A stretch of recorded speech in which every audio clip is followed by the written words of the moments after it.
Bonjour les amis, j'espère que vous allez bien. Alors aujourd'hui, dans cette vidéo, on va parler du déconfinement et de l'impact que ça va avoir sur nos animaux de compagnie.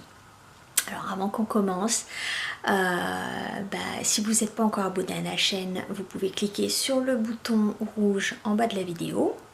Vous pouvez aussi cliquer sur la petite cloche pour avoir les rappels à chaque fois que je poste des vidéos. Et puis n'oubliez pas de mettre un pouce levé, ça m'aidera à gagner en visibilité pour la chaîne. Merci. Alors c'est parti. Donc, dans cette vidéo, je vais vous donner quelques conseils pour gérer le stress lié au déconfinement.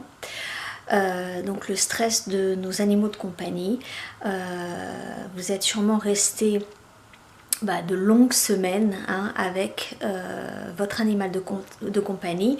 Donc pendant le confinement, sa routine a sûrement changé, le moment des repas a changé sûrement. Le temps des promenades, des moments de jeu, etc. Et votre animal, il s'est habitué à votre présence 24 heures sur 24. Donc le déconfinement, ça va impacter sa routine et ça peut éventuellement créer un peu de stress. Alors ce stress, il peut se manifester de différentes façons. Il peut se manifester au niveau de l'appétit, donc ça peut se manifester sous forme d'un appétit en berne. Votre animal ne va pas avoir envie de manger, ou au contraire votre animal va vouloir manger bien plus que d'habitude. On peut aussi observer de l'anxiété de séparation, donc quand vous partez, au moment de la reprise, votre animal risque de miauler pour les chats ou un peu de pleurer pour votre chien. Ou ça peut être aussi des comportements de destruction des meubles, de la nervosité. Enfin, votre animal n'est pas comme à l'habitude. Donc, je vais vous donner quelques astuces, quelques conseils pour pouvoir gérer cette transition vers le déconfinement. Alors, conseil numéro 1, je vous conseille de faire un petit peu l'inventaire de ce qui se passe d'abord à l'intérieur de vous. Quelles sont les émotions qui remontent face à cette reprise du travail? Est-ce que vous êtes en joie à l'idée de retourner travailler? Dans ce cas-là, cette joie, ça va impacter, je dirais, positivement votre animal. Par contre, si vous êtes dans l'angoisse, la nervosité, l'anxiété, vous redoutez le retour au travail, évidemment, puisque nos animaux sont tellement liés à nous, ils perçoivent très bien nos émotions, notre énergie, nos pensées.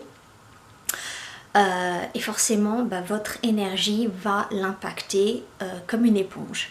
Alors, il y a des animaux qui absorbent ces émotions-là plus ou moins en fonction de leur personnalité. Mais si vous êtes très fusionnel avec votre animal, il percevra forcément cette anxiété-là et ça peut l'impacter lui aussi. Donc, pour gérer ces émotions qui remontent, surtout si elles sont négatives, je vous invite à faire du sport, à faire de la méditation, du yoga, peut-être écrire aussi. Écrire, c'est très libérateur, c'est très simple à faire, mais quand on écrit, on a tendance à faire tomber les filtres et à éviter de se censurer. Donc on met tout sur le papier pour essayer vraiment de comprendre ce qui se passe en nous. N'hésitez pas non plus à vous faire aider par des soins énergétiques, par des guidances, puis aussi l'utilisation de techniques de libération des émotions. C'est quelque chose que je fais en accompagnement, donc n'hésitez pas à me contacter si vous voulez que je vous aide, mais n'hésitez pas à faire appel à un professionnel pour vous accompagner, vous aider à gérer et à évacuer cette anxiété. Conseil numéro 2. N'hésitez pas à parler avec votre animal. C'est extrêmement important d'expliquer à votre animal ce qui est en train de se passer. Alors parler à un animal, si vous n'êtes pas habitué à le faire, ça peut paraître un petit peu bizarre, mais je peux vous affirmer que en faisant cette démarche-là, votre animal va comprendre ce qui se passe. Alors, il est évident que les animaux ne comprennent pas tous les mots. Les chiens et chats peuvent comprendre certains mots, c'est clair, mais ils ne peuvent pas saisir toute une conversation au niveau du sens propre, du sens des mots. Cependant, ils peuvent tout à fait cerner en fait l'énergie qui est derrière les mots, parce que votre animal il va se connecter à vos pensées, à vos émotions. Il va aussi pouvoir saisir en fait les images qui vous viennent en tête quand vous exprimez un concept ou vous parlez de vous, ce que vous ressentez. Vous émanez une vibration et vous avez aussi des images qui vous viennent en tête. Et ben les animaux arrivent à capter ça. Donc quand vous leur parlez, ils capteront ça, ils capteront aussi votre langage corporel. Donc tout ça va faire qu'ils vont saisir ce que vous leur dites. Donc c'est important quand vous leur parlez de parler des détails, de leur dire quand est-ce que vous allez retourner travailler si ce n'est pas déjà fait, de leur expliquer les horaires, peut-être le changement des heures des repas, les promenades, moments de jeu, etc. N'hésitez pas à aller dans les détails et à tout expliquer et à répéter plusieurs fois pendant plusieurs jours si nécessaire. Plus vous serez précis, plus en fait ça va rassurer votre animal et ça va aussi aider à approfondir cette relation de confiance qu'il y a entre vous et votre animal.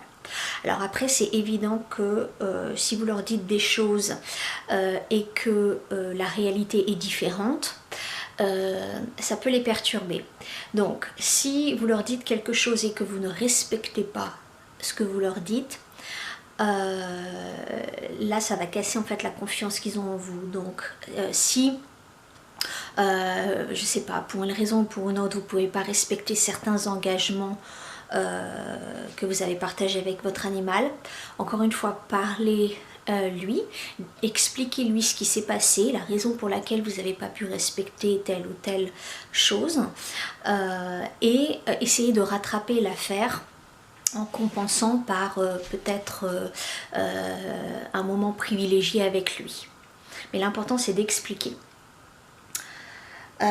Donc voilà au niveau de l'importance de parler avec votre animal. Troisième aspect important que j'utilise aussi pas mal, c'est l'utilisation des couleurs. Alors les couleurs, la lumière du soleil, c'est une énergie, et qui dit énergie dit information. Alors la lumière du soleil, elle a tout un spectre de couleurs, hein, on les voit dans l'arc-en-ciel, et donc chaque couleur de la lumière, chaque spectre, chaque partie du spectre de la lumière vibre à une certaine fréquence et donc contient une information très spécifique. Et donc quand on utilise les couleurs, on va utiliser certaines couleurs qui correspondent, qui peuvent aider dans une problématique bien précise. Donc les chiens perçoivent certaines couleurs, les chats sont beaucoup plus limités au niveau de la perception des couleurs, mais c'est pas le plus important. Le plus important c'est que cette couleur soit dans leur environnement. Ils peuvent aussi la porter sous forme de collier, vous pouvez ajouter des couleurs dans leur environnement, dans leur panier, avec des couvertures, des coussins, peu importe. Vous pouvez même ajouter des couleurs dans ce qu'ils mangent au niveau de la nourriture aussi, parce que cette fréquence-là vibre à une certaine, cette couleur vibre à une certaine fréquence et donc va aider à ajuster la vibration globale de l'animal. Donc pour ce qui est des couleurs pour calmer l'anxiété, je conseille le bleu qui calme beaucoup, et puis aussi le rose pâle qui fait penser à la couleur associée, une des couleurs associées au chakra du cœur, et donc le rose pâle, ça permet de calmer l'anxiété. Donc bleu pâle et rose pâle à ajouter dans l'environnement, ça peut aider. Alors ensuite, quatrième point, je vais parler de l'acupression, donc de la médecine chinoise, que j'utilise moi personnellement depuis plus de 20 ans, et que j'utilise aussi dans ma pratique sous forme de soins en acupression.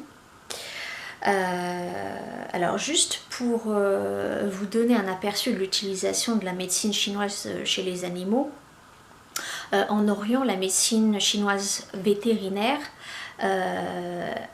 est utilisée depuis au moins 2000 ans avant Jésus-Christ. Donc ça fait depuis très longtemps qu'elle est utilisée avec les animaux.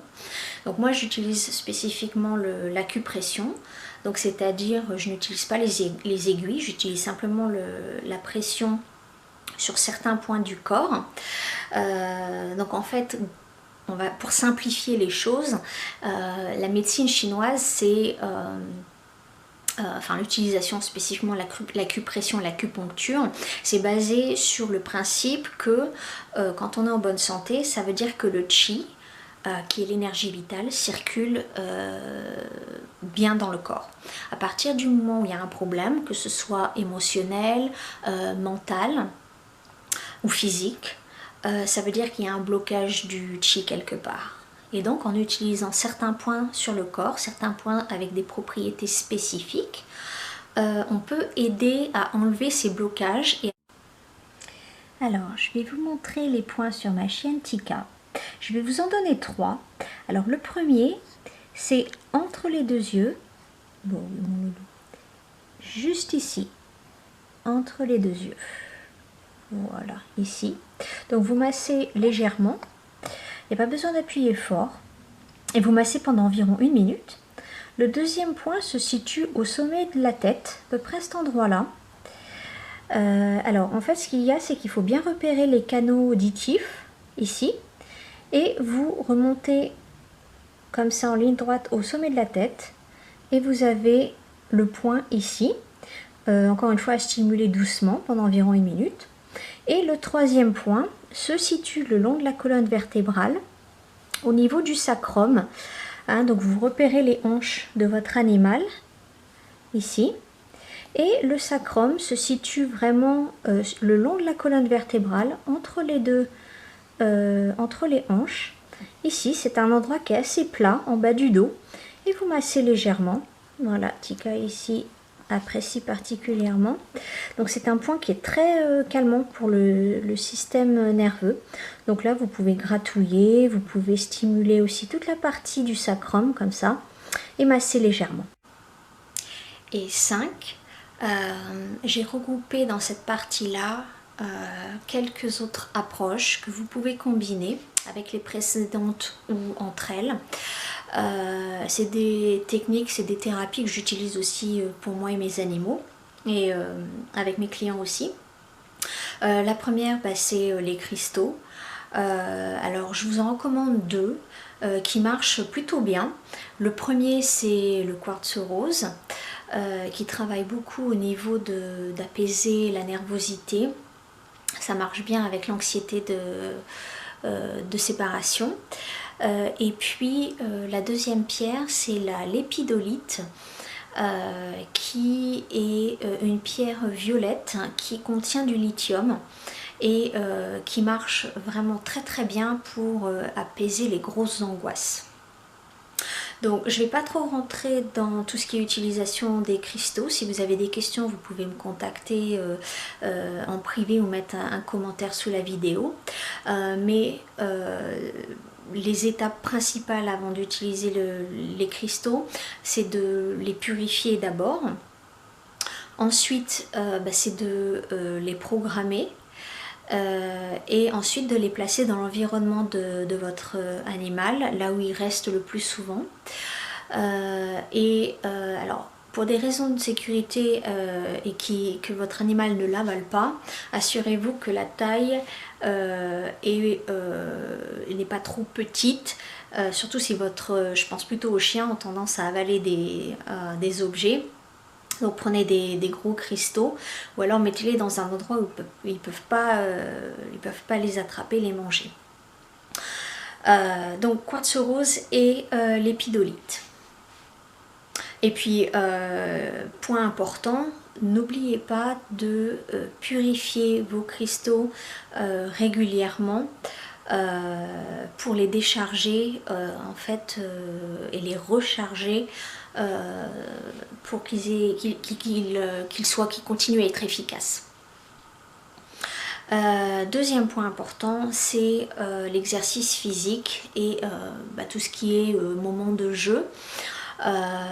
Donc l'exercice physique et la stimulation mentale vont aider un petit peu à canaliser cette énergie, ce stress chez votre animal. Donc pendant le déconfinement, la période de déconfinement, je vous conseille d'augmenter la longueur des promenades, les moments de jeu pour vraiment permettre à votre animal d'évacuer toute cette tension. Troisième point, c'est le massage. Le massage a un effet vraiment relaxant sur le corps. Alors vous n'avez pas besoin de vous former ni quoi que ce soit. Simplement masser votre animal. C'est vous qui le connaissez le mieux. Vous aimez les endroits où vous connaissez les endroits où il aime bien être massé, gratté. Alors allez-y simplement avec la paume de la main et masser tout le corps ou les endroits en particulier que votre animal apprécie. Ça permet de faire circuler le sang, ça permet de faire circuler la lymphe.